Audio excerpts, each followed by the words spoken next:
Di pagi hari mentari terbit, di ufuk timur merah merekah. Orang bilang AKL sulit, bersungguh-sungguh menjadi mudah. Para pembelajar, akuntansi keuangan lanjutan, hari ini kita akan membahas laporan keuangan dalam mata uang asing.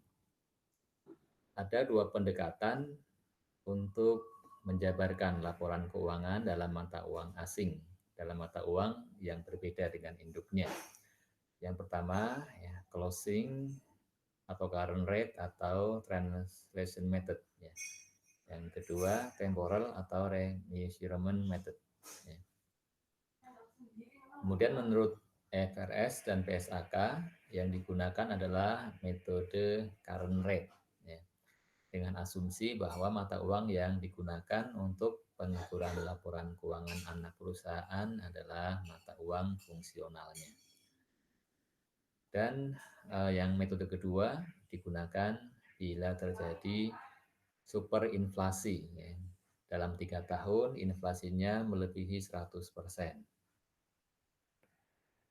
Yang pertama metode closing atau metode current rate atau metode translasi. Yaitu digunakan untuk menjabarkan laporan keuangan dari mata uang fungsional. Ya. Dari mata uang fungsional ke mata uang penyajian. Digunakan yang pertama oleh perusahaan yang berdiri sendiri, ya, yang mencatat buku-bukunya dalam mata uang fungsional, tetapi menyajikan laporan keuangannya dalam mata uang selain mata uang fungsionalnya. Kemudian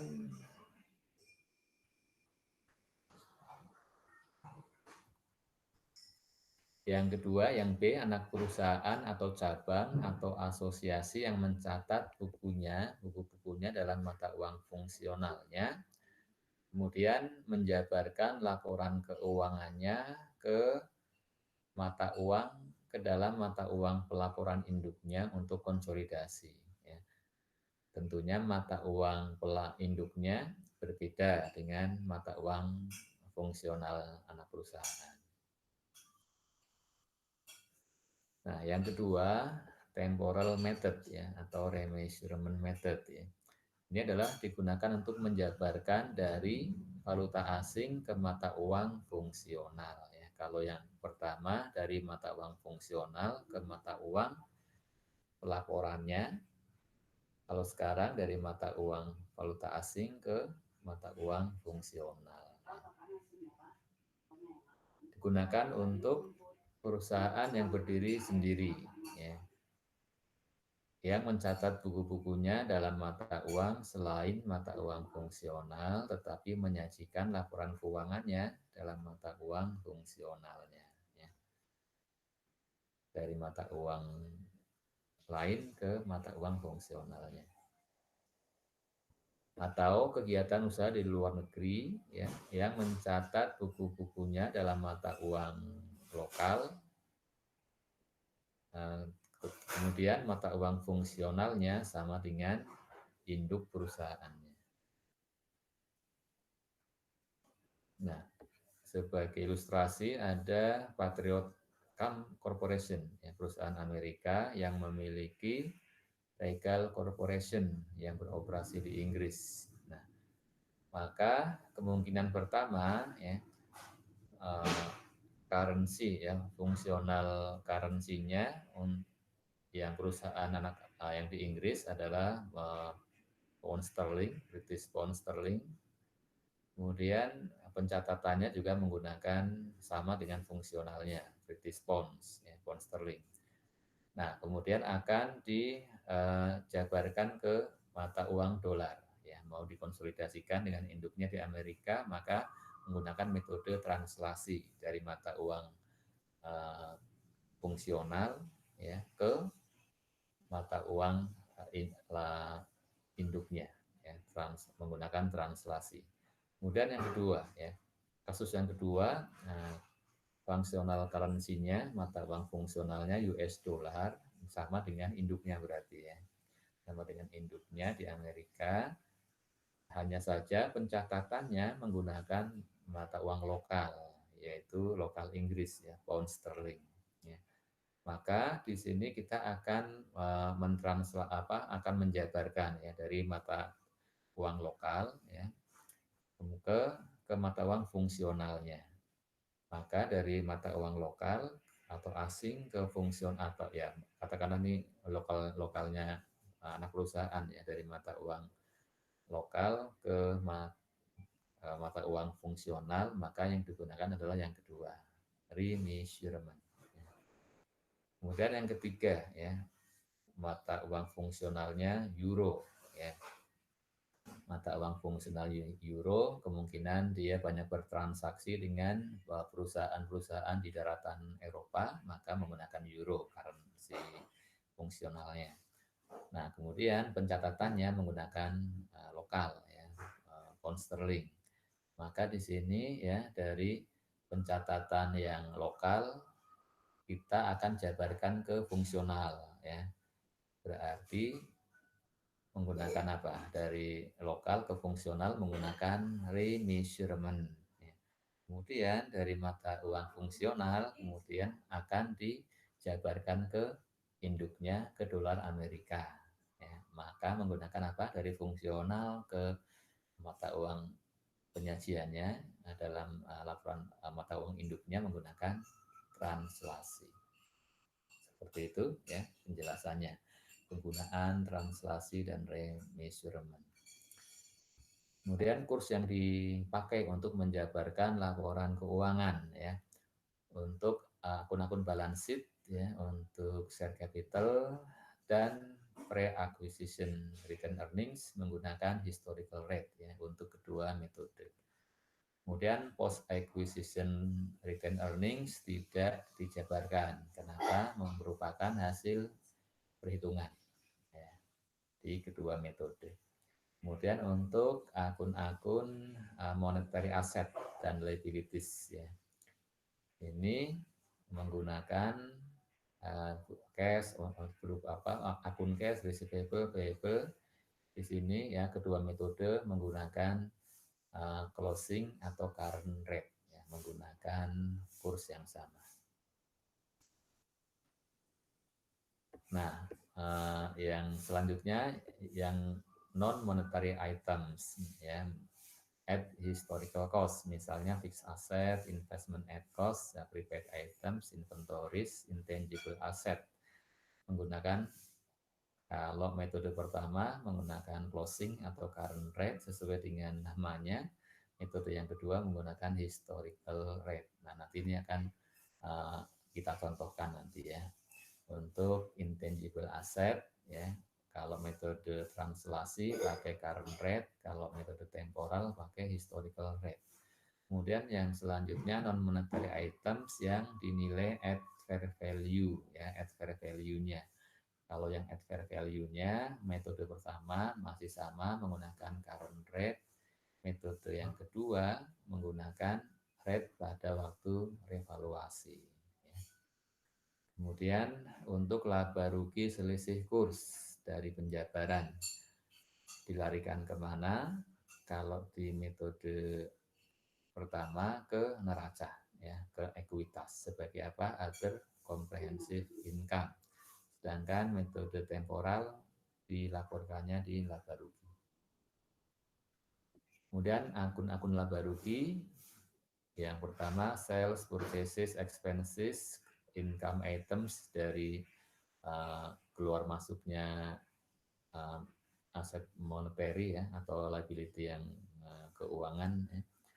Maka kedua metode menggunakan kurs yang sama yaitu actual rate ya. Kurs aktualnya, kurs pada waktu transaksi terjadi. Hanya saja ini akan cukup repot ya. Transaksi sepanjang tahun kursnya mungkin tiap minggu berubah ya. Nah, untuk lebih praktisnya maka bisa digunakan kurs rata-rata dalam satu periode tersebut, dalam satu periode laporan tersebut ya, apakah bulanan, triwulanan atau tahunan ya. dengan asumsi bahwa unsur-unsur pembentuk laba rugi terjadinya secara merata sepanjang tahun, ya, pembelian merata sepanjang tahun, penjualan merata sepanjang tahun, ya, diasumsikan begitu. Nah, untuk cost of sales ini ada perbedaan, ya. Untuk cost of goods sold atau istilahnya cost of sales, ya, menggunakan actual rate untuk yang metode pertama, ya. Nah, seperti yang item yang laba rugi lainnya juga menggunakan kurs rata-rata apabila oh, atau untuk lebih praktisnya. Nah, untuk yang metode temporal maka ini berbeda. Di sini cost of goods sold menggunakan historical rate of original purchase. Jadi harga beli inventory yang terjual berapa, kurs pada waktu inventory itu dibeli berapa, ya, maka itulah yang menjadi kurs untuk penjabarannya, historical rate, ya, untuk ketika membeli persediaan tersebut, ya. Selanjutnya untuk depresiasi, amortisasi, dan yang seperti itu, ya, alokasi non monetary items lainnya. Untuk metode pertama ini masih menggunakan actual rate atau kurs rata-rata. Sedangkan untuk metode kedua menggunakan historical rate, ya, pada waktu akuisisi terjadi, ya, yaitu pada tanggal pembelian atau pada tanggal valuasinya. Ini sama dengan item non moneter yang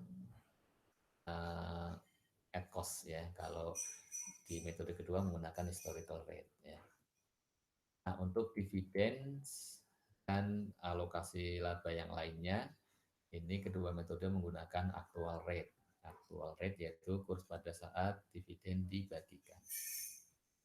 Nah, sekarang kita lanjut dengan penjabaran kombinasi bisnis. Aset dan liabilitas entitas asing dijabarkan ke dalam mata uang penyajian induk menggunakan kurs saat terjadinya kombinasi bisnis, atau ya, ya pada saat terjadinya kombinasi bisnisnya. Kemudian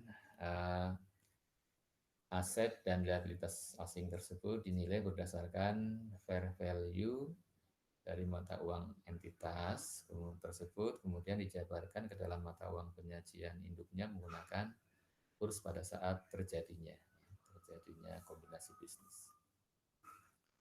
Kemudian selisih antara nilai wajar investasi dengan hasil penjabaran aset neto diperlakukan sebagai goodwill. Kemudian kalau ada selisih, ya, antara nilai buku dan nilai wajar anak perusahaan yang membukukan transaksi dalam mata uang fungsionalnya, maka selisihnya diatribusikan ke aset, liabilitas, dan goodwill, ya, menggunakan mata uang lokal, kemudian dijabarkan menggunakan closing atau current rate method, ya. Ya, karena menggunakan pembukuannya adalah mata uang fungsionalnya, sehingga menggunakan current rate method atau translation method. Nah, sebagai contoh, P Company, ya, perusahaan Amerika membeli S Company, perusahaan Inggris, dan ada selisih, ya, cost of investment 10.000 pound sterling dialokasikan ke paten umur 10 tahun. Dan kurs pada saat kombinasi bisnis, ya, adalah 1 pound sterling sama dengan 1,3 dolar US dollar. Dan kurs rata-rata tahun tersebut 1,25, kurs akhirnya 1,20. Maka nilai awal paten adalah 10.000 pound sterling dikalikan 1,3, ya, 13.000 dolar. Kemudian, amortisasi paten yaitu 10.000 bagi 10 umurnya. Nah, kursnya menggunakan kurs apa nih? Kurs rata-rata 1,25 mendapatkan 1.250. Kemudian saldo paten akhir tahun. Saldonya kan tinggal 9.000, yaitu 10.000 dikurangi amortisasi tahun ini 1.000 ya. Masih ada 9.000 pound sterling. Kemudian dijabarkannya menggunakan kurs closing, kurs penutupan ya. Kalau metode yang pertama menggunakan kurs yang current rate ya, 1,2 mendapatkan nilainya 10.800 dolar. Maka di sini akan ada selisih kurs ya atas paten ya. Selisih kurs dari transaksi paten. Menghitungnya bagaimana? Menghitungnya yaitu dari nilai kurs awal ya, 13.000 dolar dikurangi ya, 13.000 dolar dikurangi dengan penyusutannya ya, amortisasinya tahun tersebut ya 1.250. Nilainya berapa? Nilainya 11.750. Kemudian dibandingkan dengan nilai saldo akhir berdasarkan nilai yang ini 10.800 ya, hasil dari translasi saldo paten ya. 10.800, maka di sini akan ada selisih 11.750 dikurang 10.800, selisihnya yaitu 950 dolar. Kemudian, nah itu adalah metode yang pertama, metode translasi. Sekarang bagaimana kalau yang digunakan metode temporal ya? Kenapa menggunakan temporal? Misalkan ya anak perusahaan yang di Inggris tadi membukukan transaksinya dalam mata uang selain mata uang fungsionalnya. Ya. Katakanlah yang menjadi seperti kasus yang kedua ya, contoh yang perusahaan Amerika dan perusahaan Inggris, yaitu mata uang fungsionalnya dalam dolar sama dengan mata uang induknya. Kemudian dia mencatat pembukuannya menggunakan pound sterling, ya, mata uang lokal anak perusahaan di Inggris. Ya, maka ya kita gunakan metode temporal. Ya. Maka ya selisih diatribusi ya selisih investasi, nilai investasi diatribusi selisih cost of investment diatribusikan ke aset, liabilitas, dan goodwill menggunakan mata uang lokalnya. Kemudian dijabarkan menggunakan temporal method. Paten kan 10.000 pound sterling ya, katakanlah ya sama ya 10.000 pound sterling menggunakan mata uang pound sterling, tapi dalam hal ini dia adalah bukan fungsional, ini adalah mata uang lokalnya ya, bukan fungsional, karena fungsionalnya kita gunakan dolar ya. Maka di sini paten awal dengan temporal method ya, nilai paten awal tahun dikalikan dengan kurs terjadinya ya, historikalnya 1,3 mendapatkan 13.000. Nah, kemudian amortisasinya untuk tahun ini ya 1.000 pound sterling ini juga menggunakan metode kurs historisnya 1,3 mendapatkan 1.300, dan nilai paten akhir tahun juga menggunakan kurs historisnya 1,3 ya, mendapatkan 11.700 ya, sehingga ya tidak ada selisih kurs ya atas paten ya, yaitu nilai paten kan awal tahunnya 13.000 dikurang 1.300 mendapatkan 11.700 ya. Maka ini adalah sama dengan hasil penjabaran nilai paten akhir tahun ya, karena kurs yang digunakan adalah sama, yaitu kurs historisnya, sehingga tidak ada selisih kurs paten ya. Jika mengantuk, minumlah kopi, ya, kopi yang nikmat seduh sendiri. Tuhan inginkan mahir akuntansi, ikuti terus video kami.